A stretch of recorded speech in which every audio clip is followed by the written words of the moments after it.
Hey there, I'm Helen, a 32-year-old single mom and a hairdresser extraordinaire.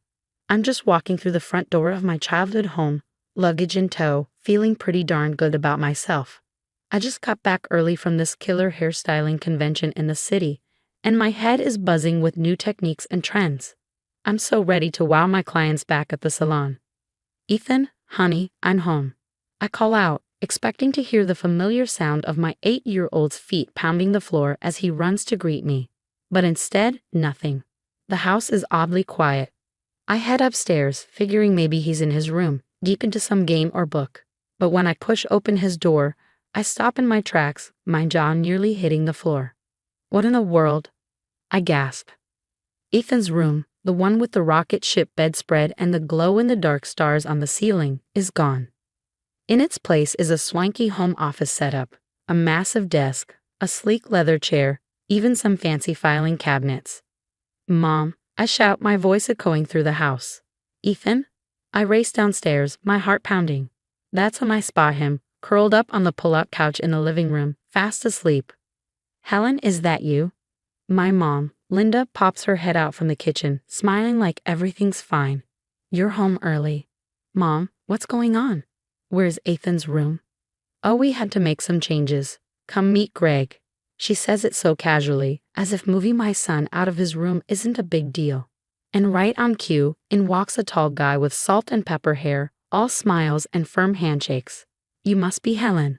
I've heard so much about you," he says, extending a hand. "And you are?" I ask, my eyes narrowing. "This is Greg, my boyfriend," Mom gushes. "He's a financial consultant and needed a home office for his work-from-home job." I feel like I've stepped into the Twilight Zone. "So you just got rid of Ethan's room." "Now, Helen," Mom starts, her tone shifting to something patronizing. "Don't be dramatic. Ethan doesn't mind sleeping on the pullout. It's like camping." "Camping? In his own home?" I can feel my temper rising. "Mom, you can't just make decisions like this without talking to me first." "Helen dear," she says, her voice dripping with false sweetness. "I don't need your permission. This is my house, and I'll do what I want with it." I look between Mom and Greg, who's standing there with a smug little grin, and then back to Ethan, still sleeping on that cramped couch. Something inside me snaps. "This is Ethan's home too," I say, my voice low but firm, "and mine. You can't just uproot our lives for some stranger." "That's enough," Mom snaps back. "Greg is not a stranger. He's part of this family now, and you will treat him with respect." I take a deep breath, trying to calm the storm brewing inside me. We'll see about that. It's been a week since Greg moved in, and something about him is setting off alarm bells. Last night, I was heading to the kitchen for a late-night snack when I overheard Mom and Greg talking in hushed tones. "But Linda, honey, this investment is a sure thing," Greg was saying. "We just need a little more capital to get started." Mom sounded worried. "I don't know, Greg. We're already stretched pretty thin." I froze, my hand hovering over the doorknob. What investment? And why did Mom sound so uneasy? The next morning, I corner her while she was making coffee. "Hey, is everything okay? You seemed stressed last night." She plastered on a fake smile. "Oh, just grown-up stuff, Helen. Nothing for you to worry about." But I wasn't going to let this guy ruin our lives. I couldn't shake the feeling that something was seriously wrong. I started paying closer attention to Greg's every move. The way he sweet-talked Mom into buying him expensive suits and gadgets for his business meetings. One afternoon, while Greg was out, I decided to sneak into his new office, Ethan's old room.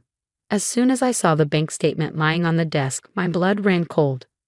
It was Ethan's college fund account, and the balance was way lower than it should have been. "Mom," I shouted, storming into the living room. "What happened to Ethan's college money?" She looked up at me, wide-eyed, like a deer caught in headlights.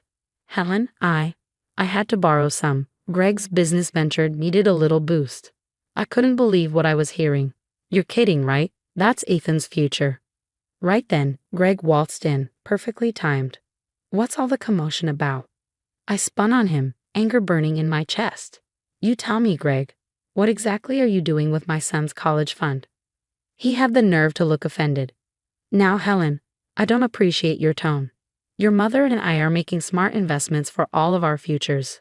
"Smart investments? Like what?" Your fancy watch? Your new car? Greg's expression darkened. You don't understand business, Helen.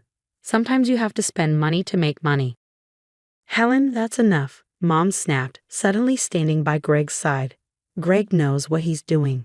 If you can't be supportive, maybe you should find somewhere else to live. I stared at her stunned. Are you serious? You'd kick out your own daughter and grandson. Mom looked torn, but Greg quickly put his arm around her. Linda, sweetheart, maybe Helen just needs some time to cool off and think about her attitude. I stormed out of the room, my mind racing. This was worse than I thought. Greg had Mom wrapped around his finger, and he was bleeding us dry. I knew I needed help. Grabbing my phone, I dialed my best friend, Sarah. Sarah? It's Helen.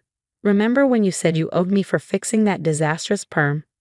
Well, I'm calling in that favor. I need you to dig up everything you can on a guy named Gregory Walters. And I mean everything. Sarah's voice immediately grew concerned. Helen, what's going on? I took a deep breath. I think my mom's new boyfriend is a con artist and he's about to ruin our lives. I need proof before it's too late. Sarah came through faster than I could have hoped. A few days later, we met at our favorite coffee shop, and she slid a thick folder across the table. Helen, she said, her eyes wide. You're not going to believe this. I flipped through the pages, my stomach dropping with each revelation. Multiple pyramid schemes, 3 ex-wives. I muttered, barely able to process it all. Sarah nodded grimly. And that's not all. Look at the bank records. My heart stopped as I scanned the documents. He's been siphoning money from Mom's accounts. How did I miss this? I whispered, feeling the weight of guilt and frustration press down on me. Sarah reached across the table, gripping my hand. Helen, you need to tell your mom. Determined, I gathered the evidence and rushed home. I found Mom in the kitchen, humming as she cooked. Mom, we need to talk, I said, laying the documents on the table. It's about Greg. She sighed, clearly exasperated. Helen, not this again. Mom, please just look at this, I urged, flipping through the papers. Greg isn't who you think he is. I laid it all out, the fraud, the ex-wives, the embezzlement. As I spoke, Mom's face shifted from disbelief to shock, and then to anger. How dare you? She snapped. You're just jealous that I found happiness again. Jealous? Mom, he's stealing from you. Get out, she shouted, her voice shaking. I won't listen to these lies. Just then, Greg walked in, his face carefully arranged into an expression of concern. Linda, darling, what's wrong? Tears welled up in Mom's eyes. Helen's trying to turn me against you with these ridiculous accusations. Greg's eyes narrowed as he turned to me. I think it's time you left, Helen. But I stood my ground. I'm not going anywhere. This is my home too. Greg smirked, pulling out a document from his jacket. About that, he said smoothly. Linda, remember that deed transfer we discussed? For tax purposes? My blood ran cold. Mom, what is he talking about? She wouldn't meet my eyes. It's just a formality, Helen. The house is in Greg's name now. I could barely comprehend what I was hearing. You're putting me and Ethan on the street, your own daughter and grandson. Greg wrapped his arm around Mom again. Now let's not be dramatic. You're welcome to stay, as long as you stop spreading these vicious rumors. I stared at them both, my heart pounding, fury and betrayal coursing through me. Then something inside me shifted. Fine, Greg. You think you've won. Let's see about that. I turned and walked out, pulling out my phone as I did. Sarah, it's me. Remember that crazy plan we joked about? Well, it's not a joke anymore. We're doing it. Helen, are you sure? This could backfire in a big way, she warned. I looked back at the house, thinking of Ethan sleeping on that cramped couch, of Mom being manipulated and robbed blind. I'm sure, I said, steel in my voice. It's time to take this jerk down. Greg had no idea who he was messing with. I might be a hairdresser, but I was about to become his worst nightmare. Game on, Greg, I muttered. Let's see how you like getting a taste of your own medicine. I invited Greg to a business dinner at our house, pretending I wanted to make amends.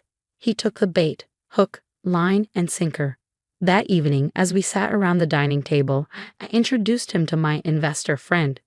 Actually Sarah, in disguise. So Greg, Helen tells me you're quite the financial whiz, Sarah said, laying it on thick. Greg puffed up like a peacock. Well, I don't like to brag, but I have a knack for spotting lucrative opportunities. As dinner progressed, Greg became more and more animated, bragging about his foolproof investment strategies. Little did he know, every word he said was being recorded by hidden cameras. Just as he was about to reveal the clincher, the doorbell rang. My heart pounded as I went to answer it. Two men in suits stood at the door, badges in hand. FBI. We're here for Gregory Walters. The look on Greg's face was priceless as the agents walked in. Gregory Walters, you're under arrest for multiple counts of fraud and embezzlement. Mom looked shell-shocked. Helen, what's going on? I took a deep breath. Mom, everything I told you about Greg was true. And now we have proof. In the days that followed, the truth came out. Greg's fraud was even more extensive than we thought. Mom was devastated, but also grateful we had stopped him before he could do more damage. A week later, Mom called me into the living room. Helen, I've been thinking. I want to make things right. She handed me a document. It was the house deed, with my name added as co-owner. I was speechless. Mom, It's the least I can do. This is your home too, yours and Ethan's. Thank you, Mom, but you know this doesn't fix everything, right? She nodded sagely. I know. I've decided to move out for a while. Give you and Ethan some space. I found a nice little apartment nearby. That evening, Ethan and I stood in his old room, now no longer a home office, but a blank slate. What do you think, kiddo? Ready to redecorate? Ethan's eyes lit up. Can I have a superhero theme? I laughed, ruffling his hair. Anything you want, baby. As I tucked Ethan into his own bed that night, no more pull-out couch, I couldn't help but smile. We'd been through hell, but we'd come out stronger. Now that you've heard my story, I've got a question for you. How far would you go to protect your family from a manipulative person? Even if it meant going against your own parents' wishes, would you risk everything like I did, or would you handle it differently? Share your thoughts in the comments below. Your experiences and opinions matter, and they might help someone else facing a similar situation. If you enjoyed this wild ride, don't forget to hit that like button and subscribe to the channel for more real-life drama and stories of triumph over toxic people. Your support means the world to me and helps me continue sharing these important stories. Thanks for listening, and remember, sometimes you've got to fight fire with fire to protect what's yours.